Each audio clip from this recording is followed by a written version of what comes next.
ہوا؟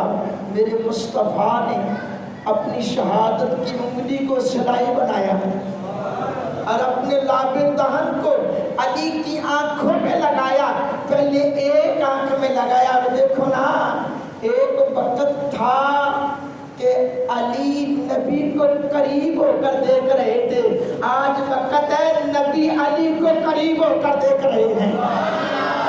میں قربان جاؤں میرے مولا علی سے محبت کرنے والوں، کریمہ علیہ الصلوۃ والسلام نے قریب چہرہ مصطفیٰ کو قریب کیا، اپنی شہادت والی انگلی سے اپنا لاب دہن علی کی آنکھوں میں لگایا. علی کی ایک ہاتھ سے، ید اللہ والے ہاتھ سے آنکھ کو کھولا اور اس آنکھ میں دوسری شہادت کی انگلی سلائی بنا کر جب پھیری، پھر دوسری انگلی میں، دوسری آنکھ میں انگلی پھیری تو میرے کریمہ علیہ الصلوۃ والسلام نے فرمایا علی اب دیکھو تو صحیح.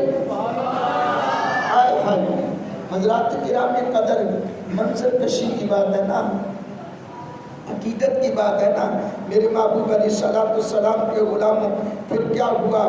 آپ فرماتے ہیں کہ حضور نے جب میرا سر اپنی گود مبارک میں رکھا نا تو اپنے ہاتھوں سے لاب دہن میری آنکھوں میں لگایا نا، تو پھر میں اسی وقت سے دیاب ہو گیا اور ایسا ہو گیا کہ مجھے کبھی ایسے لگ رہا تھا کہ کبھی آشوب چشم ہوا ہی نہیں تھا، کبھی چشم آشوب ہوا ہی نہیں تھا کبھی. نہیں تو اللہ کے دکھنے والی آنکھیں دکھنے پر آ جائے نا تو صحیح ہونے کے بعد بھی ایک آدھ دن پریشانی ہوتی رہتی ہے، سوکھ جاتی ہیں، لیکن آپ فرماتے ہیں حضور کے لاب دہن کا کمال دیکھو.